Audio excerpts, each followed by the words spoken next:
Welcome to the little podcast of good news. We are your hosts, Lauren and Grace, and we're here to bring you everyday ideas for learning about and living out the way of Jesus in your family.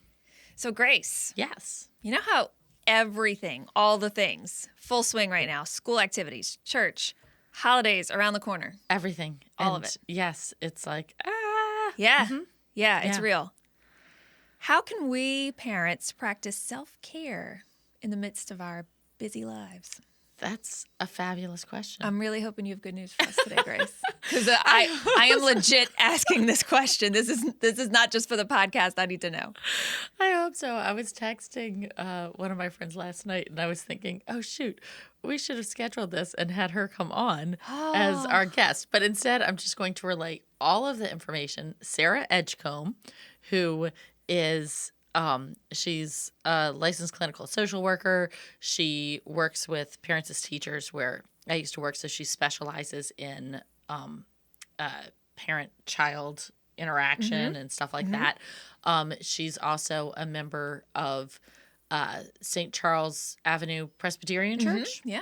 And she comes from a long line of Presbyterian ministers. Oh, love that. So it's just very fun. So she's delightful. But anyway, a lot of what I learned about self-care came from working with her and from workshops that she would do with us. Yeah. And so I thought about it last night and I was like, oh, okay. But then I told her, I'm just going to shout out to you. And then we always share. cite our sources here on the little podcast. So she is my source. Yeah. That's great. Anyone listening from St. Charles Avenue Presbyterian, you have a treasure. Give her a high five. We need to make sure we tag them when we post it so everybody can find it. Yes. Yes. But one of the big things that jumped out to me when I was learning about it was the difference between self-soothing and self-care. Tell us about that, Grace. So a lot of times, I come home, I'm exhausted, whatever, fix some food for people. I'm like ready to check out. It's like 7 p.m. and I'm just done. Yeah, done for the day. I hear and so, my kids are old enough. I pour myself a glass of wine and go sit in the bathtub. It's lovely. That's self-soothing. That's not self-care. Okay, see, because I feel like my understanding of self-care is like the hashtag self-care on Instagram. And it's so easy to Instagram like a picture of your wine glass waiting on your bathtub. But you're telling me that is not necessarily what we're talking about when we say self-care. We're talking about self-soothing. Self-soothing, which is so important and so good. We need that. We need that constantly in our lives, right? But that's kind of like putting a Band-Aid on a problem where instead we could like fix it from the inside, or I think of people say hydrate from the inside out, right? Like you can put moisturizer all over your body, but if you drink lots of water, you won't need as much moisturizer because you'll be hydrated from the inside out. Right. Okay. Right. So self-care is this longevity thing. In Girl Scouts, I have all these tangents all the time. In Girl Scouts, they have a big difference between service projects and take action projects, right? Okay. So service projects are immediate, easy things that you can do for service that are important and that need to be done. But then something that's going to last, that longevity piece, like putting up your little free library, right? That would be a take care. That would be something that lasts longer. Right. So that's equivalent to the self-care. Okay. Versus the self-soothing. So self-soothing, going for a walk. I mean, you need that, right? Like if your child is like screaming and crying and your partner gets home and you're like, I am done. I'm out of here. And you hand it to them and you go for a walk. That's fabulous. It's so important. Mm-hmm. But that's actually called self-soothing, not self-care. So self-soothing would be going for a walk, writing a thank you note, trying a new recipe, cleaning a drawer, playing a game or puzzle, going out with friends, right? Those are all those self-soothing activities that we often think of as self-care. Okay. That's really helpful, Grace, because they're both important, but it's important to know what the difference is so you can see if you're doing both in your life, right? Okay. Right, because it's a lot easier to go, okay, self-soothing. Oh, yeah. Okay, all right, let me go for a walk. Okay, because you're calming yourself down in that moment. But is it going to actually fix a problem long term. Yeah. Okay. So self-care, so I have this little chart here. Like going for a walk is self-soothing. Self-care would be to join an activity club or to make like a commitment to every day I'm going for a walk at this time. Like I'm being healthy. So more like building a habit out of it. Exactly. Okay. Exactly. Trying a new recipe. Okay, that's great. But eating a balanced diet on a regular basis is self-care, right? Okay. It's caring for what you're doing. Okay. This says cleaning out a drawer. Well, decluttering all of your space so that you don't have to, okay, let me tackle this. Oh, let me tackle this. But just like a bigger picture. Yeah. Playing a game or a puzzle. How about learning a new skill that you can keep going with? Yeah. Right? Okay. Going out with friends. Okay, that's great. But how about prioritizing meaningful connections? So it's very, very similar, and it can look the same. Mm-hmm. So somebody who's practicing self-care, it can look a lot like self-soothing, mm-hmm. but maybe it is the self-care. But so being in a bathtub with a glass of wine, well, if that's like if I'm also meditating or using it to like while I'm in the bath, like I'm planning out my day and figuring out how to problem solve mm-hmm. or reflecting on my day and, doing my examine or whatever. Sure. Like then it's kind of goes into that self-care. Yeah. So you just have to make sure that you're not just putting the little things putting the little Band-Aids on and that you're actually doing it. So what I'm hearing is self-soothing might be something that's a little bit more reactive, like in the moment if you've had a really rough day, to have some self-soothing techniques in your toolbox that you can then apply to that rough day. But self-care being more proactive than reactive, that you're planning it into your life. Exactly. Okay. 100%. 100%. That makes sense. And you might be aware, but the U.S. Surgeon General sent out an advisory last year. Yes. About the mental health and well-being of parents. That's right. Yes. Right? We got confirmation from a professional that it's hard out here. It is hard. Yes. It's hard. It's hard. So, I actually went and looked up the whole thing. It's not just like a little warning that's, on your pack of cigarettes that says Surgeon General's warning, yeah. No, it's like a 30 Grace has page. a packet here. Yeah. Yeah. It's probably like 40 pages total. But so I went through it and, it's really interesting. So if you ever want to read it, maybe I'll put the link there for people who want to do it. So some of the big things that I pulled out of it, right? Like parents and caregivers may have the primary responsibility of raising children, but they shouldn't have to do it on their own. Mm-hmm. And I think that that's one of the things that we struggle with, and we have to talk openly about the stress and struggles that come with parenting. Mm-hmm. And then we need to foster that culture of connection so that we fight the loneliness and isolation. So in this, it has a whole list of recommendations of what the government should be doing mm-hmm. to fix this problem, what the pediatricians and the doctors should be doing to fix this problem. Mm-hmm. But then it has some other things. So it has what communities and community organizations and schools can do. And so that's our churches. So what can our churches do? And so what they say is, equip the parents and caregivers with resources.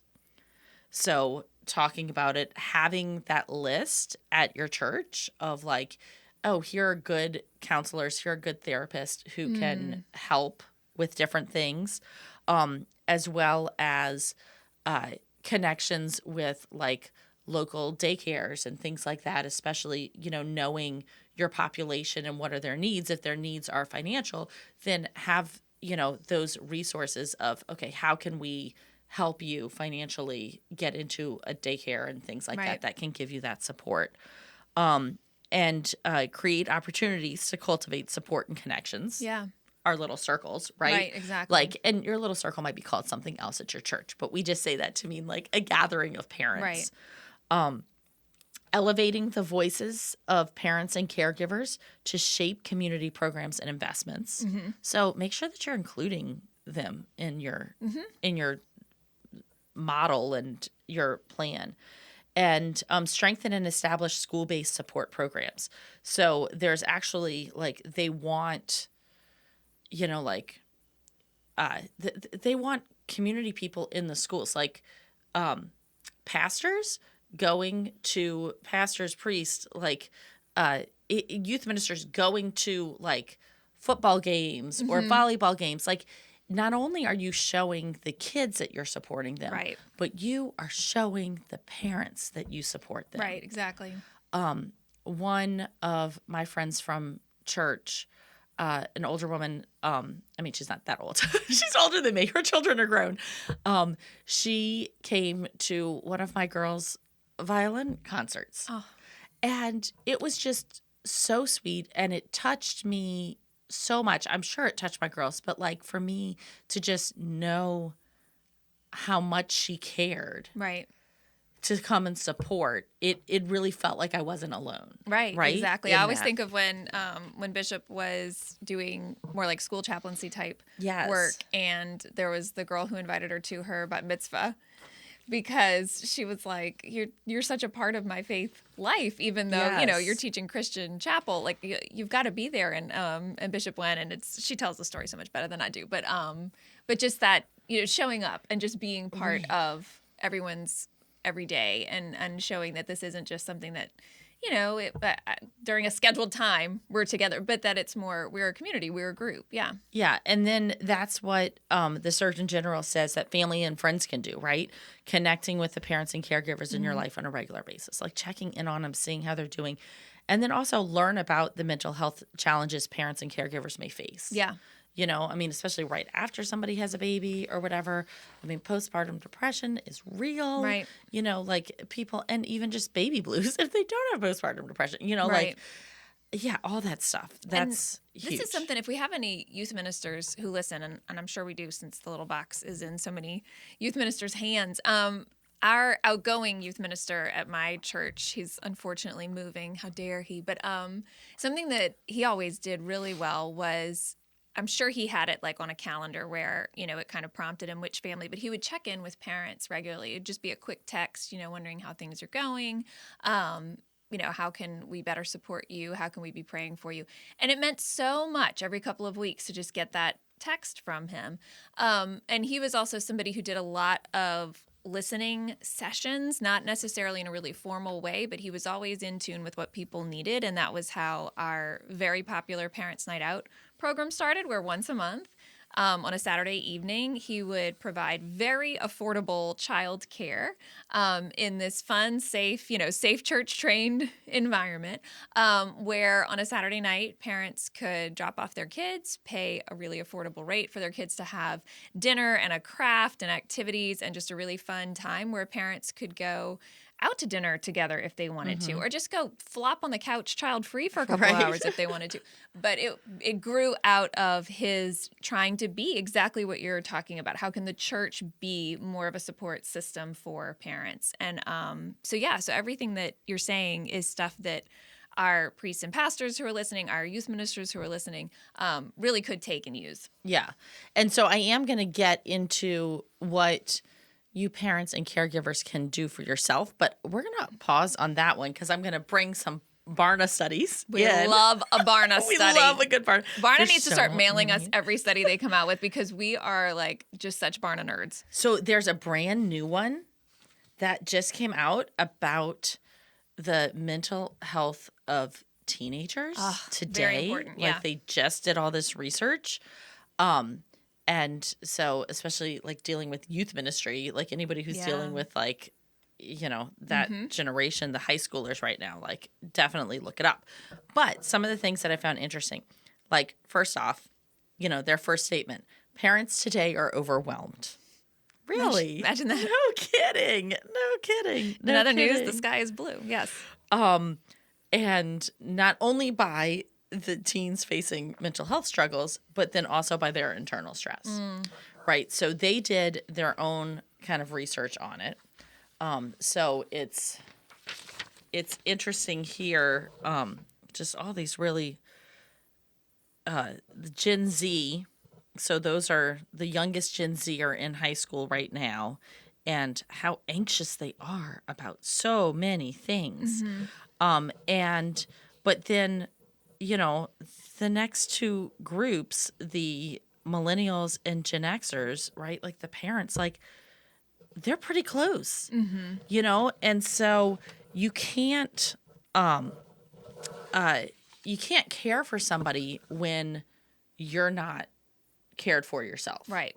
Right? Like you can't pour from an empty jar or, you know, put the oxygen mask on yourself first. I mean, how many other sayings? But so this is what so the study is called the Gen Z Mental Health and Well-Being Report. 4 in 10 parents, so that's, 41%, admit that they're so stressed most days that they, quote, cannot function. Wow. And in addition, a full 65% of parents experience loneliness and lack consistent emotional support in their own lives. Wow. And then on top of that, 74%, so probably all of those parents plus more, say that they're worried their teens are facing anxiety or depression. But if you look at it and go, wait a second, you know, 74% of them are, you know, concerned for their kids, but only 10% of that 74% or whatever, only 10% of those parents like are probably like equipped to support their kids. You know, like, so what are we doing for these parents? Right. Like, how are we supporting them? And so, you know, we love those statistics. So, of course, you know, they're saying supporting the guardians, that churches need to offer emotional health small groups or discipleship journeys focused on soul care. Soul care. So we can add that to our self-care. We want soul care. And normalize the conversations around burnout, parenting fatigue, mental illness. Like, normalize that conversation. Yeah. Like, admit that it's there and, like, look to deal with it. And most teens are saying that what they need most from their parents is for them to simply listen. But let me tell you, my teens... Lay it on us, Grace. Preach. They come to me and they're like, oh my gosh, even my young adults in their 20s, I need to tell you about my day. And I'm like, I don't know if I can handle this right now. Right? Like, are you passing me anxiety? Like, can you skip to the end? Can you just give me the end first? Yeah. Tell me if it's good, if it's going to end good or bad. Yeah. Like, I mean, I'm the kind of person who needs to read the last couple pages of a book first. Yeah. I know that's terrible of me, but like sometimes I can't handle the stress of the book. Yeah. Like I need to know. I think that's why I love 90s rom-coms, because I know what the ending is going to be. Yeah. I know they're going to get together. So then it's just like, oh, I wonder how they're going to get together, instead of worrying whether or not they're going to get together. You know, romance movies today, they all die, you know? Like half the movies, you're like, wait, what just happened? How did the love interest die at the end of this whole movie? Like, I just don't understand it, you know? Like, I mean, it is kind of fun and for the like, oh, whoa, well, that blew my mind. But at the same time, there's something soothing about knowing how it ends. But it is hard as a parent to just absorb whatever your kid has to dump on you at that moment that they want to dump it on you. Right? And that's what they need from us. Yeah. And so, and I'm sure it's not just, yes, this study was teens, but I'm sure it's not just teens. Like, it's my younger kids too. I mean, it's little kids, right? Like, the worst thing in the world is when you have like a 6-year-old who can't speak very well and they clearly, something happened in school and they can't communicate it with you. Like, you're just lost. You're like, what do? I don't even know what to do. Yeah. You know? It's hard. It is.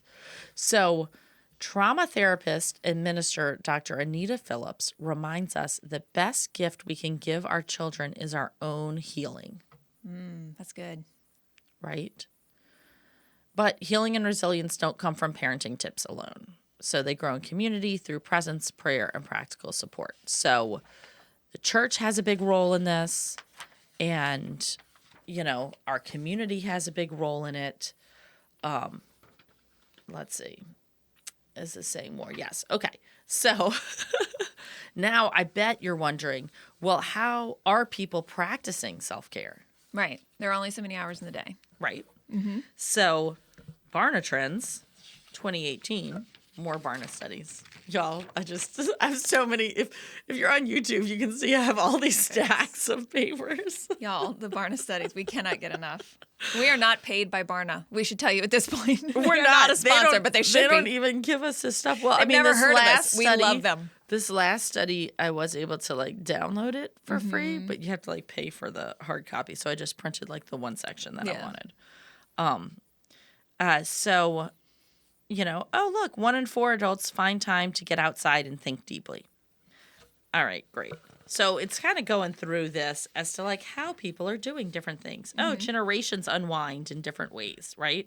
Like journaling, you're going to have a lot more millennials journaling, which is interesting. I would have thought the older people. But anyway, that was just kind of an interesting thing. But this is where I found it interesting. Mm-hmm. There's big class factors in self-care. Yep. Which makes sense, right? The more money you have, the more education you have, the more freedom and ability and opportunities you have to do these different reflective practices. Yep. To sit there and not work. Mm-hmm. Yeah. Right? To go be in nature and just be. Yeah. To sit and have prayer time every day where you're just meditating. Yeah. Yeah, if you're working multiple part-time jobs and taking public transportation to get to those jobs, you don't have the same opportunities that higher income people have. Yeah. Right. Right. And then often those are the people who have more stress about other things too. It's not something that, okay, yeah, all right, if I can just throw money at this issue. Right. I'm not saying if you have money to just throw at issues, that still doesn't mean that you have a solution, right? You still have plenty of issues, right, even with that. But I thought that was a really interesting trend. And so, respecting that, I want to encourage people to look into Tricia Hersey's book and ministry, Rest is Resistance. Mm-hmm. Her manifesto. Her manifesto, yes. And I would have the book here, except I'm one of those who I get a book and I love it, and so I give it away. Right. I'm always giving away my books, and then when I go to recommend it to somebody else, I don't have it because I already gave it to somebody. But she has a whole ministry called the NAP ministry. Yes. Yes. And I don't know what jumped out at you. What jumped out at you most when you read the book? For me, it was just that there's so much that's ingrained in us culturally about we glorify the grind and the hustle, and we just sort of magnify ourselves by saying how little sleep we got, and how if you're resting, then you're not out there working, and we've made this. We've made an idol of it, right? We've made an idol out of busyness, and we've started calculating our own importance based on how little time we have and how busy we are, and that to resist that piece of our culture is to say, no, I prioritize rest. I prioritize my own needs. I prioritize not being out there in this grind culture. Right. Right. And so sometimes it's listening to our bodies, mm-hmm. which means that you have to stop, mm-hmm. and you have to go, okay, what do I need? Mm-hmm. So you do have to stop and practice the self-soothing stuff. You have to stop and meditate. You have to stop and listen to yourself. I remember when my now 20-year-old was in kindergarten, and there was only one person who was volunteering to be the Daisy Scout leader. And so I was like, okay, I can do this. Shortly after I was going to do that, I started having panic attacks. I could feel it mm-hmm. in my chest and stuff. And I was like, I can't. Mm-hmm. I can't do this. It seems kind of silly. And it seems what? That's once a month. It's not a big deal. Mm-hmm. You're just the co-leader. But I had to step back and I had to say, I can't do this. Yeah. I physically can't do this. Thankfully, my body told me that. Sometimes our bodies don't tell us that, Right. you know, or we're so worried that like, well, if I don't do it, then who will? Right. You know, if I don't do this, then it's not going to happen. Right. And that's like the scariest thing because sometimes, you know, something is happening that's like really good, but it's like not what is best for me right now. Mm-hmm. And I think that one of the hardest things as a parent is putting ourselves as a priority. Oh, for sure. Yeah. Right? Like, not even just saying, okay, you know, like we're not going to do a million different activities or, you know, whatever, like with the kids, but things that, you know, affect our kids, things that affect other people, to really being able to say, no, you know what? I'm a priority. Mm-hmm. Which it took me a long time to get to that point and go, wait, I'm a priority. This group that I'm part of, they're going to have to figure out how to do this without me.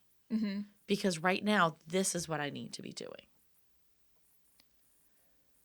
So I think that's probably the first step in self-care, is to sit down with yourself and say, okay, what am I doing? Like, how am I feeling? What am I doing? Yeah. And like realistically, like what are my priorities? If I'm a priority, if my partner's a priority, if my children are a priority, okay, can I take care of all those people? And then obviously like your work has to be a priority. And then outside of that, yeah, okay, so church is a priority, but maybe it's not the season for you to be leading children's church just because there's nobody there to do it. So then you feel like, okay, well, I have to or whatever. Like, and then you feel bad when you go back later and nobody's doing it. But sometimes I just have to remind myself that like I can't do everything. And if I did, then I would really be burnt out and then I wouldn't do anything well. Mm-hmm. Yeah. In college, I took Italian. And I was one of those kids. I always did well in school. I took Latin in high school, like, which was kind of, it was easy. the way that we learned it was pretty easy, and stuff. And so in college, you had to be proficient in a foreign language, and it couldn't be like a dead language or something, right? So I was like, okay, well, let me choose Italian. Why not? That's similar to Latin, right? I struggled so much in that class that because I worked so hard for that C+ in that class each semester that I had to take it, like all my other grades went down. Yeah. Like grades that would have been like A's went down to A- or B+, you know, like because I was spending so much time on that. Now at that point in time, I had to do that. And so that, you know, like it was a requirement, Right, you know? right. So I had to do that, but it just kind of shows like if you are doing too much, you know, you have to look at it and go, okay, do I need to take this class? You know, like, is this required? Okay, yes, that was required. I had to do it. I didn't have a choice.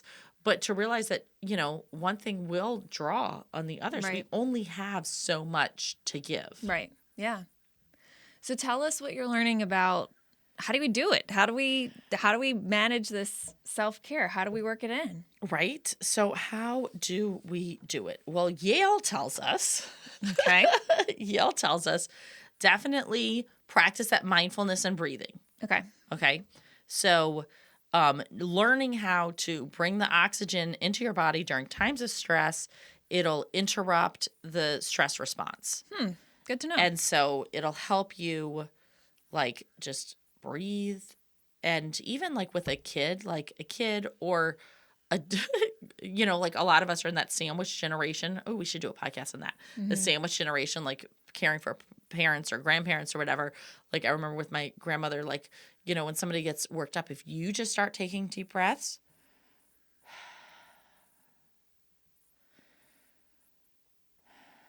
then people around you start taking deep breaths. Or if like my child is worked up, I can say, okay, stop. We're going to take 5 breaths. And then everybody has more oxygen. And so then their heads are clear. And so then you can deal with whatever it is right there. And I think that's a lot of time our self-soothing are ways that we found to like, oh, if I sit with a glass of wine in my bathtub, I'm taking deep breaths, like I'm getting that oxygen and stuff, or going outside for a walk. Like, okay, so know that. Plan ahead for your high stress times. Nice. And this says high stress times of your day. I would say for any high stress times. Okay. Like, whether it's of your day or of your week. I know some families like, the partners meet like on a Sunday night. Okay, like let's look at our week, right? Let's look at our calendar for the week. Or maybe your partner doesn't like the calendar and you're the one who has a calendar. And so you just tell them what's going on that week. We know plenty of people like that. But to kind of plan for that. And so then you can go, okay, I don't want to be stressed. So therefore, let me do these things ahead of time. Right. I have kids who are having a party coming up. And so it was like, okay, when is that grocery? Okay, all right, let's do this, the week before so that we can do that, just kind of planning it out. But even the high stress times of the day, what's the hardest time for you? Is it like getting kids from one place to another? Is it when you come home and everybody's tired? I think that's why a lot of people do crock pots, right? Yeah. Or the Instapots, right? You already have your meals planned out so that, it's easy at that point. I mean, that's one reason why y'all do your meal planning. Right, exactly. Yeah, just to try to help that everybody getting home at the same time and never knowing what state people are going to be in. Somebody's had a great day and has all this energy. Somebody's had a rough day and, doesn't have quite as much to give. And yeah, being able to kind of take that out. I think planning for mornings. I know in a lot of households, mornings are kind of rough. And the more you can do the night before to set yourself up for success in the morning, the better. So yeah, thinking through those times of day that are like the witching hour in your household.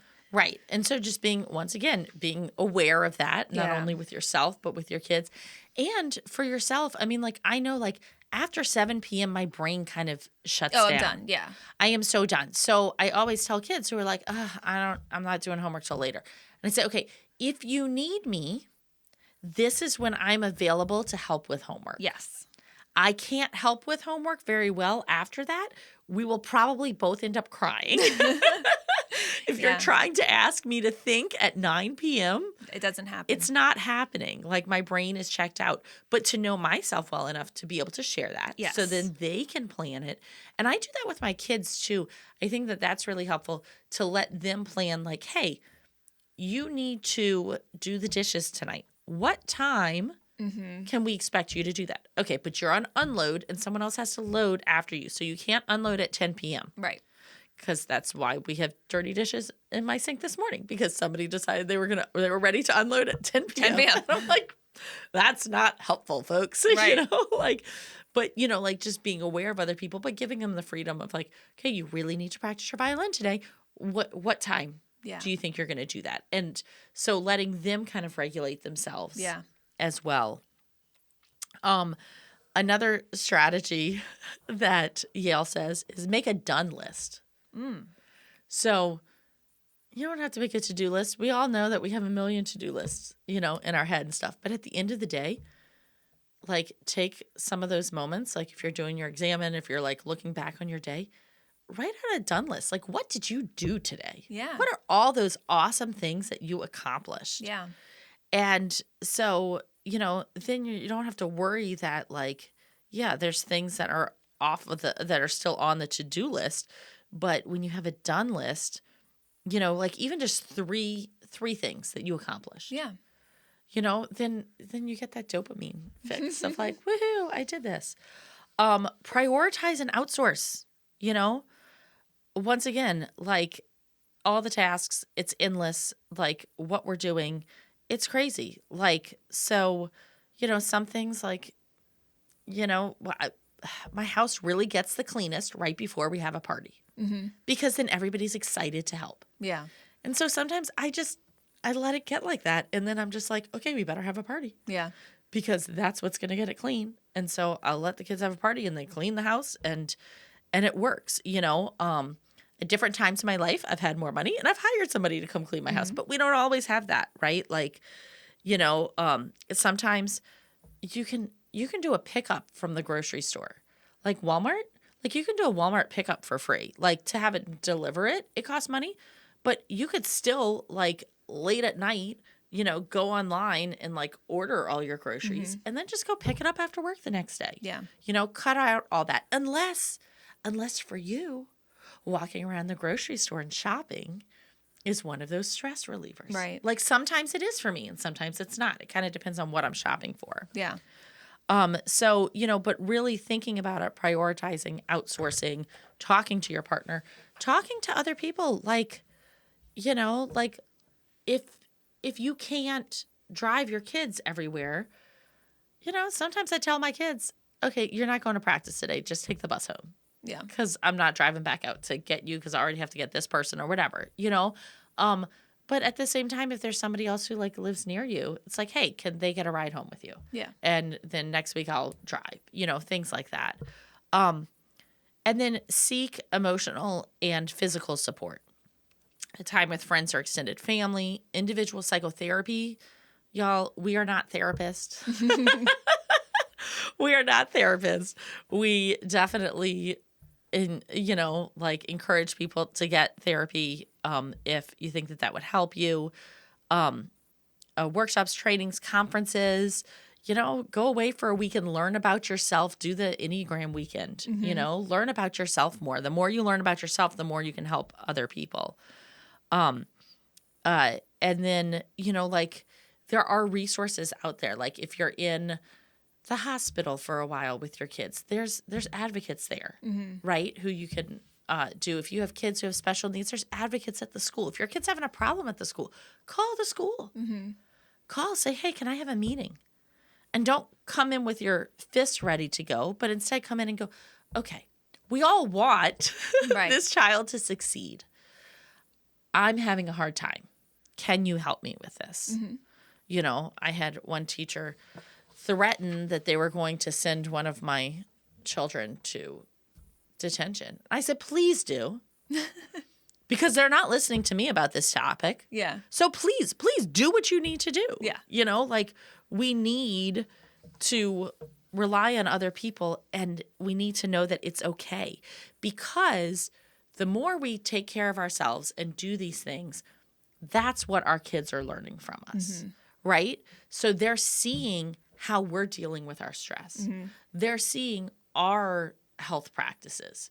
They're seeing whether or not we're practicing self-care or just curling up in a ball and crashing at 7 p.m. And sometimes, like, I really should get back in this habit. But, like, I would, like, during COVID, when I was totally, like, just ready to curl up in a ball every night at 7 o'clock, I would make myself go for a walk because I hadn't been outside, like, all day, right? So I had to go for a walk every day. And actually, I had a checklist for myself of everything I had to accomplish before I was allowed to turn on the TV. Oh, yeah, that's smart. Because for me, that was just my go-to veg out. That was my self-soothing. Yeah. And I was like, no, I need to do self-care before self-soothing. So it was just things like I had to eat my meals at a table. Instead of, like, in my, because especially because you were at home and everything like that, Right. And so right now my current thing is, like, no fast food. That's my current thing. I just decided this week, but and just announced it to my kids, like, but it makes it more pressure for me, right? But that's a self-care thing, right? Self-soothing is, oh, okay, I'm going between this thing, and so we're just going to stop and get something. But I've noticed that then I'm more tired, and it's not helpful for my pocketbook either. Right. Now I sound like I'm 90 years old because I just called it a pocketbook. But yes. We love this. So I'm like, okay, I'm not going to do that, which means that then I have to plan ahead. I have to pack a lunch. I have to, make sandwiches before we go somewhere, things like that. And so it's a little bit more work, but I know in the long run, it's going to be better for me. It's a better habit for me. Right. And I think it's helpful when you're doing that to kind of narrate what you're doing for your children to hear, when babies, they tell you with babies just to sort of narrate things like, well, next we're going to, I'm going to put on my shoes, and like just to always be talking to them, that's how they're absorbing language. That's how they're kind of learning, about the world, that kind of thing. I think it's still helpful to do that with bigger kids. Now, maybe not in the sing-song voice that you did when they were infants, Right. but I think it's helpful not just to do it, but to say, like, depending on what age your kids are, like when I'm cooking a month worth of meals over, 2 days, I will say to my kids, like, isn't this so crazy? We've got the crock pot and every single burner on the stove and the Instant Pot. Everything's going at once. I do this because when we get home from school, what do we like to do? And my kid's like, oh, we like to go play outside, and we like to go do this. And sometimes we want to stop at the library. And I'm like, and we can't do those things unless dinner is already taken care of. And so that's why I do it over these 2 days. And I don't give a TED talk, but I will sort of say, like, this is why I'm doing this now. Like when I'm doing all the laundry on a Saturday to keep Sunday clear and really observe that as a Sabbath, I will say, as I'm folding clothes, I have so many loads of laundry to fold. I'm so glad you guys are helping me, because then it means tomorrow and Sunday we can just relax and we're not folding clothes. So just kind of pointing out to your kids what you do when you do it, it does help reinforce that seed, that they understand why Mom does these things the way that she does, because she's thinking about the future. And I think that then as they get older, they just have a better grasp of why we did things the way we did them. Right. And then they're able to put those into practice too, right? So getting enough sleep, eating well, exercising, being outside in nature, they're all connected to positive mental health. Exactly. And so whether we're doing it and reminding our kids, hey, I'm doing this because I need to do it. Who is it? Penn, and why can I not think, oh my goodness, they're going to kill me. I mean, they're not going to kill me. They don't know who I am. But that podcast, the Penn and Kim Holderness, the Holderness Family. Okay. They have a podcast. Well, they started off with like funny family videos, but they're delightful. They have a podcast. They were on The Amazing Race and won it. Oh, neat. Okay. Okay, so they're just fabulous. They were like popular before, and so then it was fun to watch them on The Amazing Race. But she has often like blogged about how she angrily goes on mental health walks. Oh, nice. And then she hates the fact that they make her feel better. Yeah. Like she goes on it because she knows she should, and so it's like, and then it makes her even madder because it's making me feel good. Yeah. Darn it. Yeah, it's true though. Yeah. But communicating that and being open with our kids about why we're doing it. I'm not walking to lose weight. I'm walking to keep my mind healthy. Yeah. I'm walking to be healthy. I'm walking so that I'm not stressed. Yeah. Like let's make sure that the narrative is correct. Yeah. And then circling back to the U.S. Surgeon General's warning, once again, oh, look at this. They say the same things: exercise, sleep, balanced diet, mindfulness, meditation, recreational activities that bring joy. Like those are all things. But then they also say you need to set healthy boundaries. And be compassionate and forgiving with yourself. That sounds kind of like how we say lower the bar, like be compassionate and forgiving with yourself. Each day is a new day. And then nurture your connections with other parents and caregivers. Like, let's talk about this. Yeah. Like, have a little circle gathering where y'all talk about it, or just have friends over, go sit outside once it starts getting cooler and talk about, hey, how are you doing? Yeah. And, like inform yourself about mental health, make sure that you're taking care of mental health in your family, make sure that you're taking care of physical health in your family. Like, come on, parents, have you been going to the doctor? Like, it was not until I stopped having babies that I started like actually going to a everyday doctor for myself, right? Because like, you're having babies. That's like your doctor. That's not your doctor. Like that in urgent care does not count. Like, take care of your health, like, and set that example for your kids too. Even, like some of my adult kids still like get their teeth cleaned every 6 months because I get my teeth cleaned every 6 months still, whereas, I know a lot of times like kids, it's like, okay, yeah, we do that when we're kids because it's like covered or whatever. And then like, you don't do it as adults. But so all of that, taking care of yourself. So I don't know. Did that answer your question? So with Yeah, everything, Grace, how parents can practice self-care in the how do midst we of do our it? busy How lives. do we do it? What's the good news? I mean, I think the good news is to lower the bar, lean on each other, and, be compassionate, forgiving with yourself. Mm-hmm. and yeah, just look for others, like look for help. Yeah. Look for the ways that your self-soothing can become self-care. Exactly. Yeah. There we go. That's good news. That's good news. Be sure to get your own little box of good news on the website. Don't let the little box of good news become a stressor for you. Okay? All you have to do is open it up. I had somebody text me and go, "Okay, I got it. Now what do I do with it? It's beautiful, but I don't know what to do." I said, "Just open the book and start reading." Mm-hmm. It will walk you through everything, and you just read it out loud. Mm-hmm.